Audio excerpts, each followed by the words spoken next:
They say Filipinos aren't meant for basketball. I say let's prove them wrong. Many Filipinos think they can't make it in the big league. Though just like you, I was an underdog. But with heart and dedication, you can beat them all.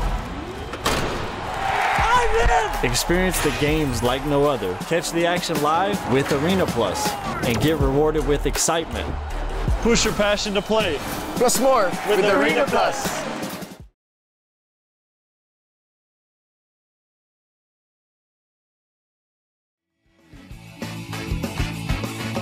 Ito ang number 1, 06.7 Energy FM. Sa bahay, opisina, kotse, taxi, jeep. What? Tricycle, FX, bus na masigip. Okay, Palengke, internet, plaza, karinderya. Energy FM, nagbibigay saya. Huwag mong sabihin radyo, sabihin mo number 1 Energy. Pangga, Energy kaibigan mo. Pangga, Energy ang numero 1. Agad tumano na at isigaw mo. Same, pero iba. Huwag mong sabihin radyo, sabihin mo Energy. Ay, nakamare! Yes! Happy Monday morning sa lahat ng ating mga panggana nakatutok. Alam mo ba kung bakit ganito kataas ang enerhiya ko? Bakit, Mare? Mare, I'm so excited kasi lumabas na ang ating annual physical exam. Yes! O, diba? Na kung saan nga naman, I'm so happy dahil kahit papaano normal lahat. Wow! Sa tulong ng iniinom ko. Wow! Ay, ano ba yung iniinom mo, Mare? Ay, etong MX3 capsules. Ay, ano ba meron dyan? Well, alam naman natin na ang MX3 capsules ay nagtataglay ng, bukod sa ito ay low in sodium, fat free at cholesterol free, nagtataglay din to ng alpha, beta, gamma nutrients na may antioxidants benefits at anti-inflammatory properties. Ay, nakakatuwa, Mare. Ito yung naikwento mo sa akin ng MX3 product na dumaan sa state-of-the-art ISO-certified na planta at masusing pinag-aralan ng mga highly trained pharmacists at microbiologists. Kaya nga naman hindi ka taka-taka, Marcen, na inawardan sila mula sa iba't ibang parte ng mundo dahil ito'y proudly Philippine-made. Kaya naman, Mari, kung merong katanungan ng ating mga pangga, bisitahin lamang ang website ng mx3ph.com. O di naman kayo tumawag sa kanilang hotline sa 0918-8888-693. Yes, miss! Dabaglita! With Tita Cora and Kapitana Sisa. Same! MX3. May extra. Ulit, 1, 2, 3. Sa MX3, dito ako believe! Diba? Welcome to live show Monday. Yes! Diba? Eto na, totoo na to. Oo. 1, 2, 3, go. Same, pero iba! We are number 106.7 Energy FM. Pangga, wag mong sabihin radyo! Sabihin mo! Yan, isa maganda morning Luzon. Besides San Mindanao, sa mga nanonood via our digital platform on Facebook, of course, on TikTok. Sama kayong panig ng Pilipinas at ng mundo. Hello po sa inyong lahat. At syempre, Metro and Mega Manila. Ito ang Balita sa Woo! Ako po si Kapitana Sisa. Ako naman po ang inyong Tita Cora. At ito na mga umating kabong chika na aming daladala.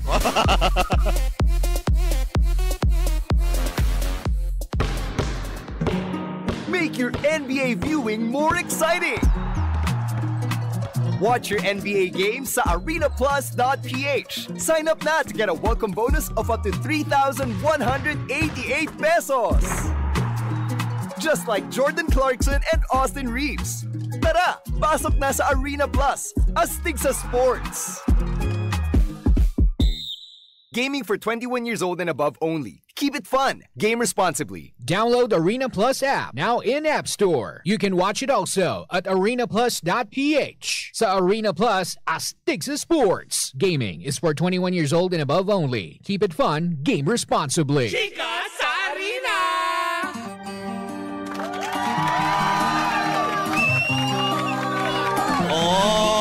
Diba, Tara? Talaga ng buhay bida ang iyong ang iyong minamahal na si Austin Taylor Reeves. Naman! Iba talaga, hindi ba? Sobrang astig na talaga. Pero eto na muna, ang mga astig na kaganapan sa loob ng arena para sa mundo naman ng PBA Commissioner's Cup kung saan natapos na ang elimination round at eto na mga confirmed na mga ayan, manlalaro o di kaya koponan napasok sa top 8. Nangunguna dyan ang Northport. Pumapangalawa naman ang tropang Giga TNT. Pumapangatlo naman ang Converge. At pumapang-apat ang Ginebra San Miguel. Pumapanglima ang Meralco Bolts at pumapang-anim ang Rain or Shine. Samantala, naswertehan ng masungkit ng Eastern sa 7 pwesto at ng Magnolia Hotshot ang pang-8 pwesto para mabuo ang Magic 8 na papasok sa quarterfinal round. Kung saan nga naman, 'di ba, nagdilang anghel ang ilan sa kanilang mga supporters dahil last Friday, tuluyan ngang tinalo na Magnolia ang Meralco sa score na 129 against 92, kung saan nakapasok nga sila ng bonggang-bongga. Pero eto na nga, tinalo din ng Rain or Shine ang koponan ng TNT sa score na 106 against 96 last Friday yan. Pero, 'di ba, na nakakaloka, kagabi ay naglaban, o 'di ba? Sino? Naglaban-laban sila sa aking kagandahan. Oh, parang duda ako dyan. Naglaban sila kung saan nga naman nasungkit ng Magnolia, 'di ba, ang pang-8 pwesto, kung saan nga naman nag-bye-bye na pansamantala ang NLEX Warrior matapos kasi ang do or die na labanan nila kagabi sa score na 112 against 81. Pero eto ng pinakamatindi dahil sa darating na Miyerkules magsisimula na ang quarterfinal round kung saan makakasagupaan ng Rain or Shine ang Converge at ang Ginebra versus Meralco yan sa darating na Miyerkules, diba? Yan po muna mga kaganapan sa mundo ng PBA para sa Commissioner's Cup 2024 quarterfinal round na ito. O, diba, Taray? Sino kayang kokorona?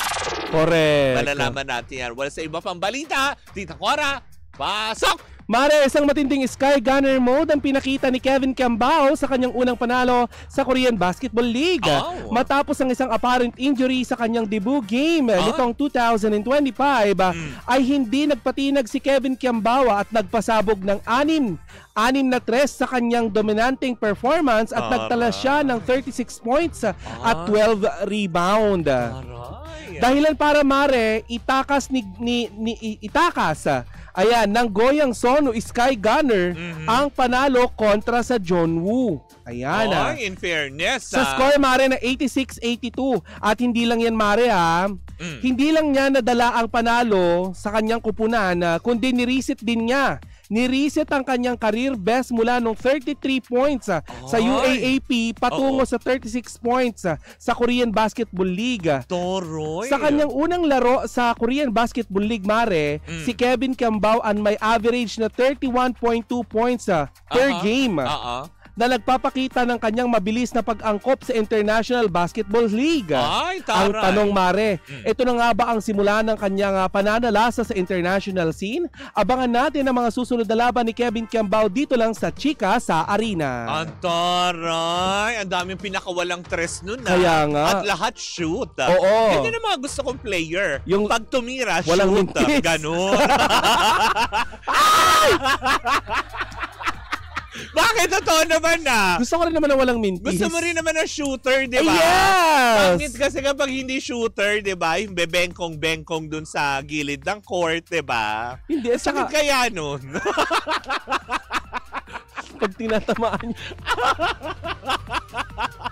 yung mga Pag tinatamaan yung board, gano'n. Oo, diba? Kasi hindi na shoot. Correct. Pero eto na pinakamagandang balita, talaga nga naman. Sabi nga nila, mas gawin pa daw natin exciting at astig na astig ang ating araw gamit ang Arena Plus. Dahil sa Arena Plus, astig sa sports or astig ka sa sports. Ang Arena Plus lang naman ay tinanghal bilang Best Sportsbook Operator for 2024 Sigma Asian Awards. Ito talaga ang magpapabago sa paraan mo para ma-enjoy mo ang mga paborito mong laro. Dahil, diba, ito ang astig sa Arena Plus. Hindi mo kailangan pa daw maghanap. Hindi mo alin? kailangan maghanap pa ng mga kung saan-saan ng mga result. Diba? Usually ganyan. Correct. Naghahanapan tayo. Lalo pat ngayon, diba? Quarterfinal round na sa PBA. Latest scores, results sa mga inabangan mong laro worldwide dahil sa Arena Plus app. Kompleto always at updated. Alin ba yung mga yun, Mare? Ay, kasama dyan ang mga exciting games mula sa PBA, NBL, PBL, soccer, basketball, volleyball, boxing, at marami pang iba. At Mare, pwede mo ring masubaybayan ang live games ng lokal at international sports properties sa website, sa web page. Ayan, sa web-based o mobile application gamit ang iyong mobile device. So, all-in-one na kumbaga, Mare, anytime, anywhere pa. Correct. Ang Arena Plus ay may license, Mare, lisensyado ng Philippine Amusement Gaming Corporation o PAGCOR para masiguro na legal at secure ang inyong paglalaro at panunood. Ang environment ng ating mga user, kumbaga. Kaya nga naman at dahil gusto naming astig ka, astig rin ang ating mga official endorser ng Arena Plus. Ay, sino-sino ba yung mga Mare? Astig lang naman natin dyan ang ating mga Pinoy basketball sensation sa mundo ng PBA na si Scotty Thompson. Scotty Thompson. At syempre naman, at ang ating Pinoy pride na umariba sa mundo ng NBA, ang phenomenal Phil basketball star na si Jordan Clarkson at ang aking jowa. Jowa. Proud. Self-proclaimed. Diba? Ang bagong newest endorser ng Arena Plus si Austin Taylor Reeves. Ay wow, Mare, nakakatuwa naman yan. Kaya naman gawing astig ang gaming experience mo sa Arena Plus app at sabayan ang pakikinig sa official jingle na Halina sa Arena na pinerform naman ni Glock 9. Tama! Dahil ang Arena Plus ang official sponsor ngayon ng PBA, PBL at Gilas Pilipinas. Kaya naman, Mare, i-download na ang Arena Plus app sa inyong App Store at Play Store at pwede ka rin makapanood ng iba pang mga laro sa arenaplus.ph dahil sa Arena Plus, astig sa sports. Paalala lang po sa lahat that gaming is 21 years old and above only. Keep it fun. Game responsibly. Correct. At dyan po muna natatapos ang ating chikahan para sa ating Chika sa Arena. Hatid yan sa atin ang Arena Plus, astig sa sports. Make your NBA viewing more exciting. Watch your NBA games sa arenaplus.ph. Sign up na to get a welcome bonus of up to 3,188 pesos. Just like Jordan Clarkson and Austin Reeves. Tara, pasok na sa Arena Plus. Astig sa sports. Gaming for 21 years old and above only. Keep it fun. Game responsibly. Download Arena Plus app now in App Store. You can watch it also at arenaplus.ph. Sa Arena Plus, astig sa sports. Gaming is for 21 years old and above only. Keep it fun. Game responsibly. Hi mga pangga! Hi mga pangga! Hindi ba pala podcast, di ba? Kasi ganyan yung tunog natin eh. Ay, dala ng chika mo. Ay, naku, eto na nga. Talaga nakakaloka. Dahil nga, syempre, over the weekend. Alam mo yun, tayo ay nagliwaliw sa kahabaan ng Tomas Morato patungong Timog. Diba? Kung saan nga naman ating nakadopang palad. Ang mga medyo nagtataka ngayon kasi nga parang, diba, halos sunod-sunod na ang proyektong na alam mo yung nagkakaroon sa GMA7 na kung saan may collaboration with ABS-CBN. Tapos may mga iba pa, diba, ng iba pang platform. Ngayon naman, hindi naman maalis sa isipan na naman ng mga tao dahil nga syempre, diba, sa may mga dumadagdag na mga artista na, alam mo yun, napapabilang or napapalabas or nakakakolab, hindi na naman napapansin yung mga talagang homegrown talent ng GMA7. Actually. Diba? Katulad yung una ni reklamo ni Manay, diba? Si Paulo Contis. Diba? Pinaprotestan niya yan. Dahil nga syempre, hindi na nabigyan, hindi na nasundan yung mga proyekto. Ano na, ngangers na, ganon. Ngayon may pumapangalawa na naman na parang sinasabi dahil parang recently, diba, alam naman natin na si Mark Heras ay talagang homegrown na ng Starstruck yan at ng GMA7. Kumbaga sa kanila talaga lumaki ang batang yan. From 17 years old na ngayon 38 years old na siya. And nanatili naman din siyang loyal. Correct. Diba, sa GMA7. Parang sinasabi lang ng iba na unfair naman din pala no sa ibang mga ibang mga artista na kanilang hinubog. Diba? Ang dami kasi niyan eh, diba? Na hindi na natin nakikita na sana mabigyan ng pagkakataon. Dahil recently nga, di ba, dahil nga umuli ang pangalan nitong si Mark Heras dahil nga sa pagsasayaw niya sa isang gay bar. Yes. Na hindi niya ikinakahiya. Totoo naman din yan. Bukod, alam mo yung buong tapang niyang sinabi na wala siyang dapat ikahiya sa kahit na anong trabahong marangal, sa anumang trabahong legal, di ba? Lalo pat meron na siyang, alam mo yun, 2 anak na kailangan buhayin. Correct. Yan ang talagang dapat na maging mindset ng ibang mga artista, di ba? Sabi nga niya, wala siyang hinanakit kung hindi man siya mabigyan. Nilinaw niya ito. Kasi parang natatag na naman yung pangalan niya na, ikaw ba yung nagtatampo sa GMA7? Kasi parang napabayaan na kayo, hindi na kayo masyadong, alam mo yun, priority. Kasi madami na collaboration and everything na parang nagkakaroon ng sapawan na ang sa kanya naman, minsan hindi daw siya nagtanim ng galit. Ano lang? Or tampo. Kung mga para daw sa kanya, kung may trabaho, wala. Kasi siya, bilang artista naman din, may kakayanan siya na humanap ng pwede niyang pagkakitaan. Hawak pa ba siya ni Manay? Oo. At saka di ba Mare, nasabi niya dun sa sa ilang interview na aminado siyang gumagawa talaga minsan si Manay dahil mahilig si Manay daw gumawa ng controversy para paingayin. Tulad yung utang nga niya, di ba? Yes. Na pinaingay, nagulat lang din daw siya pero matagal na daw na bayad yun. Yun lang. Diba? Tapos parang recently din yung pagko-comment niya na dapat namimili daw si Mark ng mga parang I think wala na yata sa poder. Di ba, Nay? Kasi hindi lang natin alam, baka parte na naman ng strategiya. Kasi nga, di ba, mahilig nga gumawa ng ingay si Manay. Sabi ni Manay, di ba yun ang pinaka-lowest na pwedeng gawin ng isang artista? Oo, na tipong ganyan. Pero naman, sabi nga ni Mark, wala naman daw, willing naman siyang tanggapin, which is, alam mo yun, nakitaan natin ang positibong aura yung bata. Yes. Na para sa kanya is, sige, batuhin nyo ko, batikusin nyo ko, diba, sabihin nyo na lahat ng gusto nyo sabihin. Ang sa kanya lang, wag nyong kantiin yung pamilya ko. Correct. At saka, Mare, tama naman. Doon magkakaproblema. Tama naman si Mark Mare, kahit magkomento ang buong bayan, kung hindi naman niya mapapakain ang kanyang buong pamilya. Tama, diba? Diba? Eh di wala din. Kung mag-iintindi pa ba niya yung sasabihin ng mga tao, kung ito, trabaho naman at may iuwi siyang, alam mo yon, na pera para pambili ng makakain nila, then why not? Ayan ang masama, Mare, sa publiko Madali nating husgahan yung mga taong tumatanggap ng trabaho mula sa mga hindi natin inaayunan sa politika. Pero ang hindi natin nakikita sa likod ng camera na may pamilyang umaasa sa kanila at nagugutom. Diba katulad na lang ng mga binabash nila mga artista na kapag, alam mo yung sumapi kung kanino, ay hindi ganito yan. Grabe si sumapi, kaluluwa. NPA, ate. Sumapi sa NPA. Ano ba dapat? Nakiayon? Oo. Nakianib, gano'n. Tama, yun. Nakianib. Ganon. Kung mga parang wala naman sigurong masama. Dahil diba madalas naman natin sinasabi, artista sila, tumatanggap lang sila ng trabaho. Diba? Wala naman sila ibang pagkakakita kung hindi yun lang. So, alam mo yung sinabi nga niya na twice a month pala siyang sumasayaw doon sa gay bar na yun. Hindi naman daw pala din masama. Diba? Dahil trabaho yun na binigay ng mga, alam mo yun, kapwa din niya entertainers, performers, na tinutulungan siya. Hindi ko alam kung totoo yung balita, Mare, pero parang nasa 100,000 daw ang ang TF? Yes. Syempre kahit naman ako, kahit magsayaw ako dun 2 beses sa isang buwan. Tama na, Mare, si Mark Heras na lang. Ito naman, masyado mapaghangad. Hindi, mali mo naman. Baka magkaroon ng auction.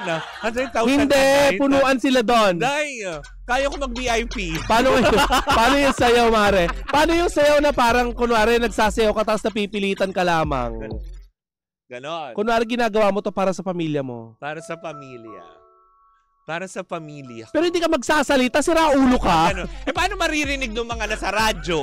Hindi naman din tayo nakikita. Para kahit paano. Problema na nila yun. Paano yung mga nakikinig sa radyo? Yun lang. Kaya naman, Mare. Sabi nila, may isipin nila, ay, grabe yung dancer, pipi. Diba? Yung mga ganyan.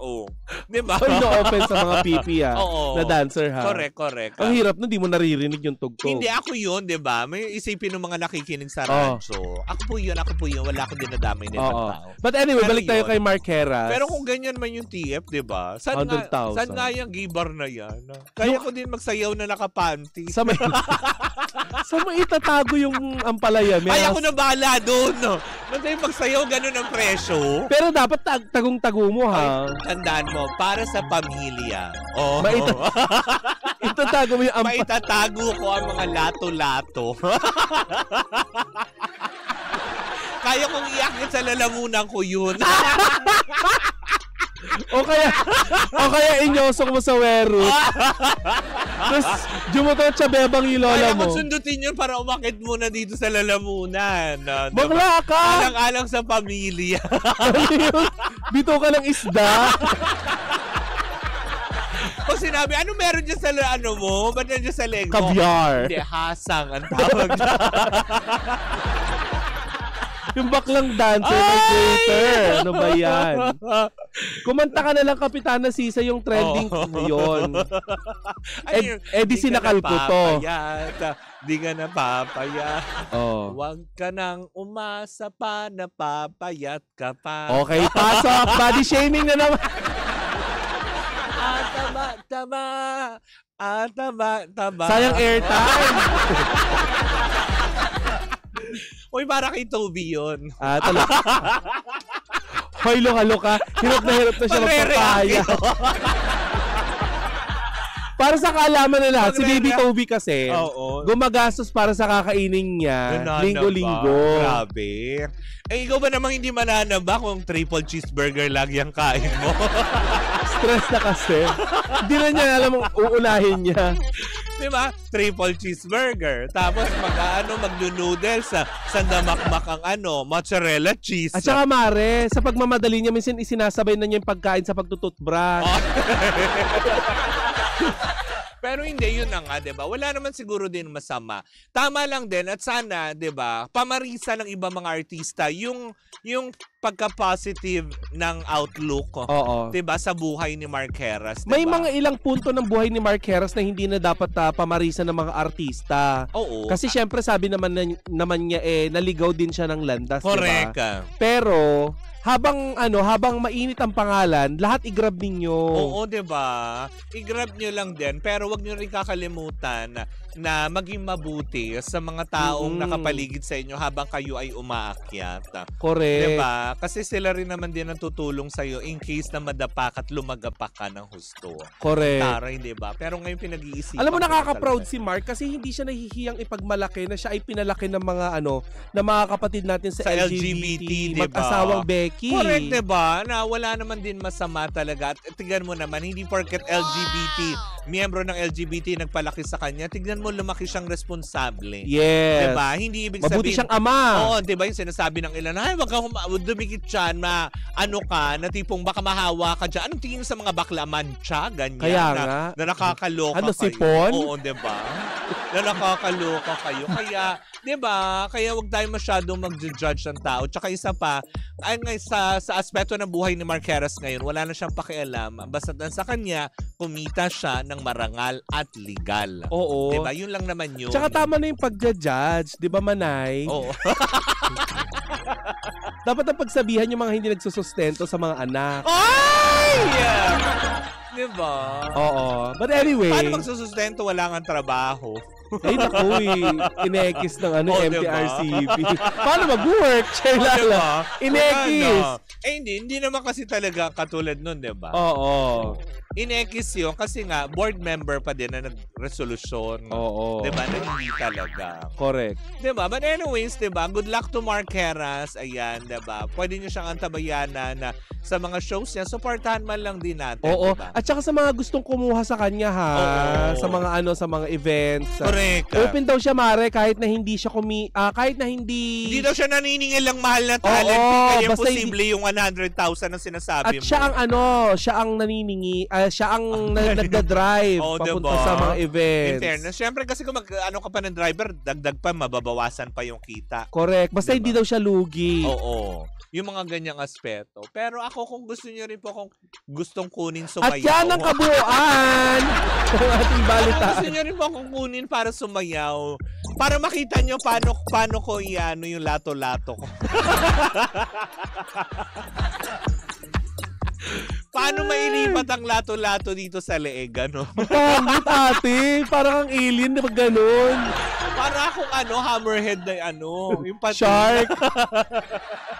Hindi, para akong goldfish noon, ganun. Blak. Parang disturbing yung dancer. But anyways, mga bagay, yan po muna ang ating unang chika for today's video. Sa aming pagbabalik Yes. isang patigabong chikahan na naman ang dala-dala ng dalawang bakla. Muli po ako po sa Kapitana Sisa. Ako naman po si Tita Cora. And we are still Same pero iba. Tuloy-tuloy pa rin po ang ating tugtugan. Siyempre, dito po lamang yan sa number 106.7 Energy FM. Pagdawag mo sabihing radyo. Sabihin mo!